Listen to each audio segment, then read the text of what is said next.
dìde fún ìrànwọ́. Celestial Church of Christ òkìkí ìmọ̀lẹ̀ ayọ̀ cathedral 1 tó kalẹ̀ sí 7 òkìkí ìmọ̀lẹ̀ street behind command grammar school ìkọ́lá àgòdò ìpájà lẹ́kọ̀ọ́ bí àwọn ìpàdé àdúrà àti ìsìn ọjọ́ sunday ṣe lọ rèé o gbogbo ọjọ́ wednesday lọ́sọ̀ọ̀sẹ̀ nípàdé hour of possibility láago 9 òwúrọ̀ dàgò kan ọ̀sán ọjọ́ friday kejì lóṣooṣù ní sóòru máa ń wáyé láago 10 alẹ́ ẹ̀sìn ọjọ́ ìsinmi máa ń bẹ̀rẹ̀ láago 10 òwúrọ̀ dàgò 2 àbọ̀ ọ̀sán ẹ̀wẹ̀ ní ccc òkìkí ìmọ̀lẹ̀ ayọ̀ cathedral 2 níkòròdú tó kalẹ̀ sí 5 pasasi anibaba street off oyenuga street by technical college òkè ọ̀tá ọ̀nà ìkòròdú lẹ́kọ̀ọ́ gbogbo ọjọ́ thursday nípàdé hour possibility láago 9 òwúrọ̀ dàgò kan ọ̀sán friday tó kẹ́yìn oṣù nìṣọ́ òru láago 10 alẹ́ aago 10 òwúrọ̀ dàgò 2 àbọ̀ ọ̀sán lẹ́sìn ọjọ́ sunday máa ń wáyé o farahàn láwọn àpàdé àdúrà wọ̀nyí ọ̀rọ̀ rẹ̀ á ṣeé ṣe prophet ms fábíyì jp lolúwa ń lò fún ìwádìí 08023417951 tàbí 08035670335 lórúkọ jésù tèmi ó ṣeé ṣe. ọpẹ́ ògo yìí ní fún olúwa lókè ọ̀run ọba tó jẹ́ ká wà ní orí afẹ́fẹ́ lákòókò yìí láti lè tún fi ọ̀rọ̀ ọlọ́run gbọ́ gbogbo ènìyàn mo kí gbogbo tó ń wà láàárọ̀ ẹ̀ pé àkójúmọ́ àpò ìsinmi òpin ọ̀sẹ̀ as you know every Saturday ní ọlọ́run máa ń lo bàbá wòlíì àtàjìnrere ní láti bọ́ gbogbo ènìyàn pẹ̀lú ọ̀rọ̀ ẹ̀mí orúkọ tèmi yípadà àìrímìnà lálẹ́ ẹ̀bá mbélé MC Àpàlà with me in the house is our wonderful prophet Dr. ms Fábíyì tí mo yàn mọ̀ sí bàbá possibility ní ìjọ Celestial Church of Christ òkìkí ìmọ̀lẹ̀ ayọ̀ cathedral nílùú kọ́lá ní command bákan náà nílùú kòròdú àti lórí gùmẹ́rin àgbáńláyé bàbá ẹ bá máa sọ fún gbogbo ènìyàn tó jí wúwo wá láàárọ̀ yìí. gbogbo ẹni tó jí rí ìmọ̀lẹ̀ ọjọ́ òní jìkófà jésù kristi ó lè máa kí ẹ mo gbàdúrà fún yín o wọn ò ní fọ́ yín lójú àmín jésù wọn ò ní gbẹ̀mí yín wọn ò ní gbẹ̀mí ọmọ yín wọn ò ní gbẹ̀mí aya yín wọn ò ní gbẹ̀mí yín ìṣẹ́jú kan tó kóṣù parí ẹ̀mí yóò ní bá a lọ ní orúkọ jésù ẹni títí ẹ ti bàjẹ́ kò ní kó nọ́mọ́ ti yín àánú àgbà yín gbé bó ti léwu tó bá lé fún gbogbo ènìyàn ó máa rọrùn lọ́dọ̀ tí yín tẹ́ bá ṣòwò ẹ máa jèrè tẹ́ bá jáde lọ jíjáde yín wíwọlé yín ẹ̀rín ló máa já sí wọn ò ní fi mọ́tò màrìwò wọn ò ní fi gbé yín wọlé wọn nítorí lọ́ra pósí bó ti ń jẹ́ pé ti fẹ́ wọnú oṣù tuntun yìí ẹ nífẹ̀ẹ́ kún wọnú oṣù tuntun ẹ̀rín lẹ́ máa fi wọnú ẹ̀ ayé yín á ná dùn ẹ ní jẹ̀kóró ẹ ní fi kóró bẹ́ẹ̀ ni àánú á dì yín mú àṣìta àbọ̀n ò ní bà yín ìyípadà máa dé èní ní ọjọ́ mìíràn báyìí bẹ́ẹ̀ ti rí ìmọ́lẹ̀ ọjọ́ òní ohun tuntun máa táyé ń ṣẹlẹ̀ ẹ ní wà bákan náà mọ́ mo kí n pé ẹ káàárọ̀ ẹ káàsán ẹ káalẹ́ pàtàkì ẹni dáwà sí ìkórè wa nílùú ìkòròdú ẹ ṣe lọ́pọ̀lọpọ̀. gbogbo ènìyàn pátá ni a kí pé ẹ̀sùn ní ọ̀sẹ̀ tó kọjá ẹ̀ ní àǹfààní láti fojú gan lórí afẹ́fẹ́ fún ìdí kan tàbí èkejì àti bí gbogbo ìlú wa ṣe ń lọ ní ìlú nàìjíríà yẹn á tù wọ́ lára á tù èmi náà lára àti gbogbo ẹni tó bá fẹ́ rere àti fún ìlọsíwájú orílẹ̀-èdè nàìjíríà gbogbo ènìyàn ni a kí ẹjọ́ kó bá a ṣe máa ń gbádùn dúsùn ayé bàbá wa bàbá mi ohun tí a fẹ́ gbé yẹ̀wò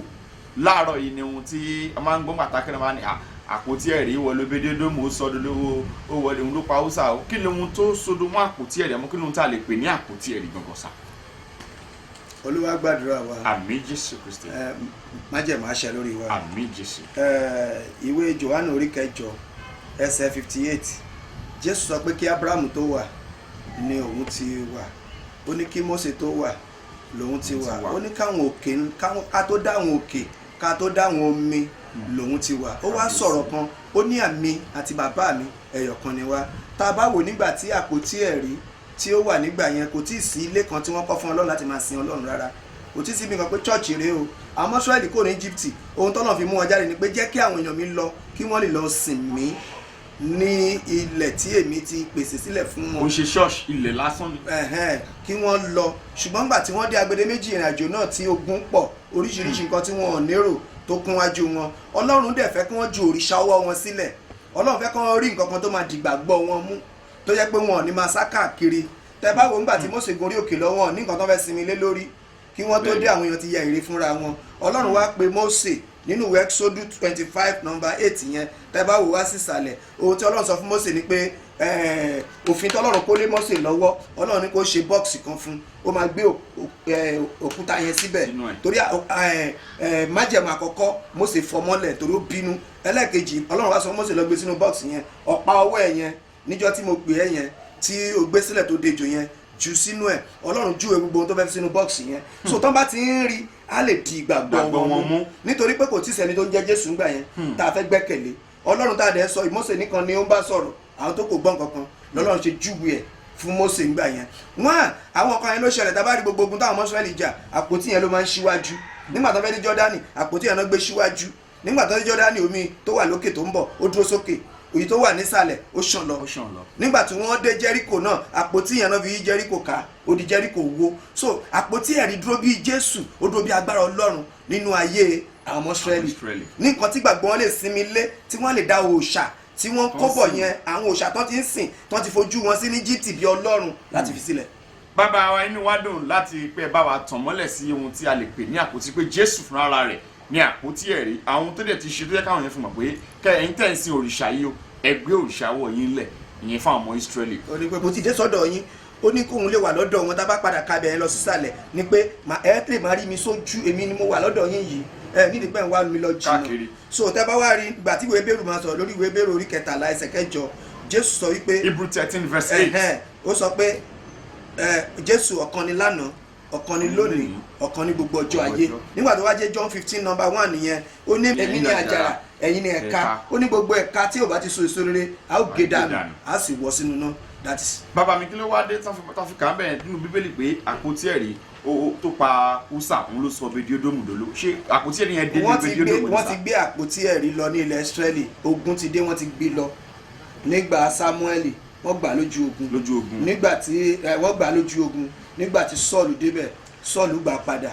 nígbà tí Sọ́ọ̀lù tún dẹ́ṣẹ̀ tọ́lọ́run bínú kí Dáfídì tó sọ pé òun dúró permanently wọ́n ti gbé àpótí ẹ̀rí lọ àpótí yẹn ló wá dé tínú Dáfídì ń dùn tó ń jó láti kọ́lé fún pé títí dìsín wọn ti kọ́lé fún kinní yìí kó tẹ̀ gbé wá sínú ilé ẹ̀ nínú ilé ẹ̀ tó fẹ́ gbé ṣáṣe òun lọ́lọ́run so ó wà lórí màálù tí wọ́n ń gbé bọ̀ àpótí wá yẹ̀ gẹ̀rẹ̀ sẹ́gbẹ̀ẹ́ ló nawọ́ sí ní Úsà nawọ́ sí àpótí ó dẹ̀ kú lẹ́sẹ̀kẹsẹ̀ náà gbé lọ sílé Obedi-Édómù yẹn ní òdà kéèyàn máa bẹ̀rù tó bá pé Obedi-Édómù bẹ̀rù ni òun náà sájáde nílé pé àpótí ẹ̀rí ló ń gbé bọ̀ wá tó wá jókòó síbẹ̀ tí wọ́n máa kúkú tó náà wá olóòṣì tán lè gbé lọ sílé ẹ̀ tí ọ̀rọ̀ ò ní dá wàhálà sílẹ̀ òun dẹ̀ dúró lé ó ń tún bẹ̀ ṣe àwọn èèyàn wá ń wò kò ní jẹ́ kán kọjá wọn fún lówó àwọn tó ń wọlé tó ń jáde yẹn ló sọ Obedi-Édómù lówó kì í ṣe pápó tí yẹn kó owó kankan wá. àwọn tó ń wọlé tó ń jáde lọ́wọ́ àwọn bí ìgbà kan wá ń wo kìnìyàn bí ẹgbẹ́ wá wo ní museum bóyá àwọn oníkàbọ̀tà inú wa dùn gan ni pé ẹ bá wa tàn mọ́lẹ̀ sí ọ̀rọ̀ yẹn bàbá mi ó ní àwọn tá a máa ń gbéyàwó ní ọdọọdún tó jẹ́ ìran 2020 ẹ sọ pé nínú ọdún yìí ibi máa pọ̀ nínú ẹ̀ gan ṣé àkẹ́ àgbàdúrà dáadáa ṣé afẹ́ ládùúrà táwọn èèyàn àwọn ọ̀ṣọ́lọ́wọ̀n àti obìnrin ń gbà ṣé kò tó la fẹ́ sọ ní sà torí ìjàmbá lọ́tún lósì yìí ó ṣì ń peléke sí lórí Nàìjíríà. tẹ bá wọ ẹni pé ilé epo kan sì jóná mọ́jú náà. bẹ́ẹ̀ ni sà. wọ́n à ní pé káàkiri ní gbogbo ìlú ní ìmọ̀ ti Nàìjíríà o àwọn ìlú kan wà tẹ́ pé ní ìbẹ̀rẹ̀ ọdún wọ́n á lọ sọ́dọ̀ àwọn mùsùlùmí ọ̀dọ̀ àwọn kìrìsìtẹ́nì kí ni wọ́n rí kí la fẹ́ ṣe sọ́dún yìí tó máa fi lọ báyìí wọ́n á bọ okun wọ́n á bọ ogun nǹkan tó ń bọ àwọn kìrìsìtẹ́nì náà ṣe tiwọn kálàáfíà lè wà ní ìlú yẹn ó dẹ̀ máa ṣẹlẹ̀ sí ìlú tí àwọn ọba aládé náà wà wọ́n á wo ìlú tiwọn náà tí wọ́n ń gbé tí ń ṣe gbogbo kọ́ńtírì yẹn wọ́n á wò ó kí ló fẹ́ ṣẹlẹ̀ lọ́dún yìí so tán bá tẹ̀ wá kí níyẹn máa wá ṣẹlẹ̀ o ṣùgbọ́n kò ní tó nǹkan tó yẹ kó ṣẹlẹ̀ ìyẹn tó sọ pé ká máa fàdúrà ra ìgbà padà búburú gbogbo ọjọ́ tẹ́ ẹ bá wò ó ní orílẹ̀-èdè wa àwọn èèyàn ti bìlí gbogbo wòlíì tó wà pásítọ̀ tó wà náà onírọ́ ni wọ́n tẹ́ bá wò ó bàbá kan sọ̀rọ̀ kan ó ní ẹ fi àwọn ọmọ yẹn lẹ́jẹ́ kan máa gbàdúrà tó ń gbà lọ ó náà sì ní agbára láti gbàdúrà ju èmi lọ èmi ò lè gbàwẹ̀ bíi tiwọn mọ́ èmi ò lè sáré bíi tiwọn mọ́ nítorí ẹ̀mí yẹn sì wà nínú wọn ó sì wà loaded nílé èní nísìn àwọn ìjọba wa ojú kan ní gbogbo wọn rìn sí ibì kan ní gbogbo wọn ń wò wọn ò wo bòmíì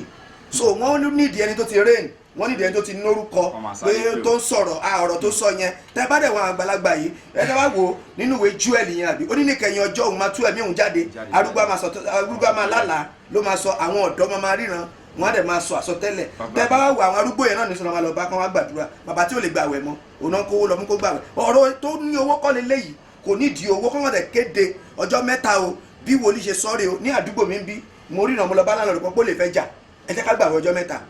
ó lè má jà ń déètì báyìí o àwẹ̀ tí mo ní kàn gbà èèyàn bíi méjì ló gbà wọn kéde olè wá o lè gbé fọ̀rọ̀ nà lọ nọ́mbà wa bá mi pé ọ̀rọ̀ tí mo sọ yẹn ṣẹlẹ̀ mo níṣẹ́ gba àwẹ̀ yẹn wọ́n náà méjì làwọn gbà wọ́n ní kí la fẹ́ ṣe mọ́nà máa tún àwẹ̀ yẹn gbà tàbá gbà tó bá dijọ́ kẹta máa rí mọ́tò yẹn wọ́n dẹ̀ rí mọ́tò yẹn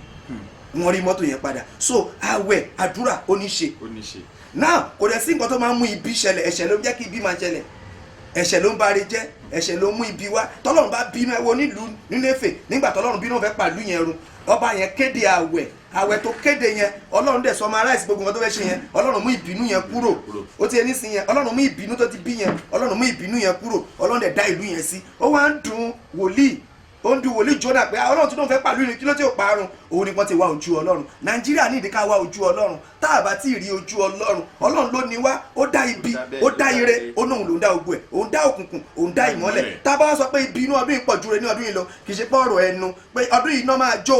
ọdún yìí kan báyìí máa ṣẹlẹ̀, gbọ́n mo tá a sọ síbẹ̀ tó ṣẹlẹ̀ nísìnyẹn. ẹ bá padà wá wo ibì kan bẹ́ẹ̀ ni pé oníbọn ọmọ kìnnì kan máa wọlé ayé Yorùbá bóyá nọ́mbà 18 àbí whatever, wọ́n máa pa pé ẹ̀mí máa sùn àbí nǹkan kan, gbogbo nǹkan yẹn ló wà náà nǹkan yẹn ni pé so ṣẹ́rí tí a bá ń ṣe yá ìláwò ká máa ṣe yá ìyásẹ̀. Àwọn kankan wà tó jẹ́ àdúrà, àwọn kan wà tó jẹ́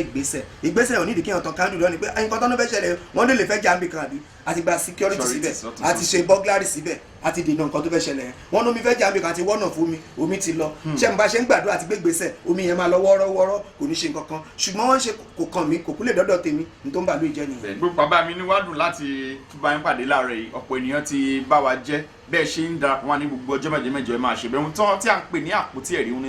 ohun lóhun tí a sáré ṣe kí ni tá a gbéyẹ̀wò láàárọ̀ yìí extreme mini ọmọsàn ọlọ́lẹ̀ Bámidélé MC Àpàlà. Bàbá mi ẹ bá ń dárúkọ ẹ̀rọ ìbánisọ̀rọ̀ yẹn àti fi wọ́n ti máa rí àwọn ọmọ. àwọn ẹ̀rọ tẹ̀lé pè mí sí 08023 41 79 51 0803567 033 àpótí ẹ̀rí ni Jésù ó máa wọnú iṣẹ́ wa, àpótí ẹ̀rí ni Jésù ó máa gbé wa wọnú ògo lóṣù tàbí wọ ó ní fi ìbànújẹ́ wọnú oṣù yẹn ẹkún rẹ̀ máa dẹ̀rín ẹ̀gàn rẹ̀ máa dògo ní gbogbo ibi tó wà fún ọdún yìí ìkọ̀kan ò ní kàn ẹ́ ó máa fetí gbọ́ ni ó ní fojú rí Jésù Olúwa wa. àwọn oríjọ tí a ti wá Celestial Church of Christ Òkìkí Ìmọ́lẹ̀ Cathedral ní gbogbo ọjọ́ Wednesday our possibility ní gbogbo ọjọ́ Thursday ní Ìkòròdú our possibility 9 o'clock ní lọ́nà méjèèjì a dẹ̀ máa parí ẹ̀ ní 12 o'clock. gbogbo bí tá a bá ti ń bọ̀ sí Pájà lọ́dọ̀ wa bí ní command ní àtìyànà Pájà láti command láti Abúlé Ẹ̀gbá láti Kọ́lá ẹ sọ pé ẹ lọ sí command tẹ bá ti dé command ẹ bèrè Òkìkí Ìmọ́lẹ̀ Cathedral. ọjọ́ yẹn náà Wednesday la ṣe kánsẹ́lì ní Ìkòròdú, ọjọ́ Thursday yẹn náà la ṣe kánsẹ́lì ní Ìkòròdú gare tàbí runabout tàbí Majidun ní ibi odò ní Majidun níbí tàbí níbi Dangote kìíní bẹ̀yẹn ẹ bèrè pẹ́ lọ sí technical yẹn lẹ́gbẹ̀ẹ́ technical ní church wa wà bẹ́ẹ̀ yóò dára fún wa inú wa dùn ní gbogbo Sunday wa 10 o'clock ní service ní gbogbo Sunday wa yóò dára fún wa ẹ ṣe lọ́pọ̀lọpọ̀ but ní ti ọjọ́ ìbí mi ní on the 6 ní ọjọ́ ìbí mi ní Friday ní ọjọ́ on the 5 yẹn gangan ní mẹ́nu ńlẹ̀ ìṣòro òkìdá ọkùnrin ní ọjọ́ Thursday yẹn on the 5 láti aago 10 alẹ́ di àárọ̀ ilẹ̀ mọ́ ní on the 5 ní ẹ̀kan yẹn lọ́dún la máa ń gbàdọ̀ gbogbo ọkùnrin ẹ jẹ́ ká pàdé ní ọdún yìí ní on the 5 ẹni tó gbọ́ kó sọ fẹ́ni tí ó gbọ́ on the 6 yẹn ní ọjọ́ bẹ́ẹ̀dì gangan ní marriage single seminar ni ó wà lórí kíní ó máa gbé síbẹ̀ nísìn bákan náà ní ọjọ́ Sunday ní ọjọ́ ìdúpẹ́ fún bẹ́ẹ̀dì àti ọjọ́ ìdúpẹ́ fún ìkórè tá a ṣe kọjá yóò dára fún wa ẹ ṣé. gbogbo èèyàn pátá ni a kí pé bẹ́síbà darapọ̀ mọ́ lára ẹ̀ ó tún dẹ̀sẹ̀ tó ń bọ̀ tá a tún máa pàdé bí oṣù ṣe parí lé nìyí ayé mi àti yín kò ní parí pẹ̀lú ẹ̀. Dìde fún ìrànwọ́. Celestial Church of Christ Òkìkí Ìmọ́lẹ̀ Ayọ̀ Cathedral 1 tó kalẹ̀ sí 7 Òkìkí Ìmọ́lẹ̀ Street behind Command Grammar School Ìkọ́lá Àgòdò Ìpájà lẹ́kọ̀ọ́ bí àwọn ìpàdé àdúrà àti ìsìn ọjọ́ Sunday ṣe lọ rèé o gbogbo ọjọ́ Wednesday lọ́sọ̀ọ̀sẹ̀ nípàdé hour of possibility láago 9 òwúrọ̀ dàgò kan ọ̀sán ọjọ́ Friday kejì lóṣooṣù ní sóòru máa ń wáyé láago 10 alẹ́ ẹ̀sìn ọjọ́ ìsinmi máa ń bẹ̀rẹ̀ láago 10 òwúrọ̀ dàgò 2 àbọ̀ ọ̀sán ẹ̀wẹ̀ ní CCC Òkìkí Ìmọ́lẹ̀ Ayọ̀ Cathedral 2 ní Ìkòròdú tó kalẹ̀ sí 5 Pasasi Anibaba Street off Oyenuga Street by Technical College Òkè-Ọ̀tà ọ̀nà Ìkòròdú lẹ́kọ̀ọ́ gbogbo ọjọ́ Thursday nípàdé hour possibility láago 9 òwúrọ̀ dàgò kan ọ̀sán Friday tó kẹ́yìn oṣù nìṣọ́ọ̀rù láago 10 alẹ́ aago 10 òwúrọ̀ dàgò 2 àbọ̀ ọ̀sán lẹ́sìn ọjọ́ Sunday máa ń wáyé o farahàn láwọn àpàdé àdúrà wọ̀nyí ọ̀rọ̀ rẹ̀ àṣeéṣe Prophet MS Fábíyì JP lolúwa ń lò fún ìwádìí 08023417951 tàbí 08035670335 lórúkọ Jésù tẹ̀mí ó ṣeéṣe.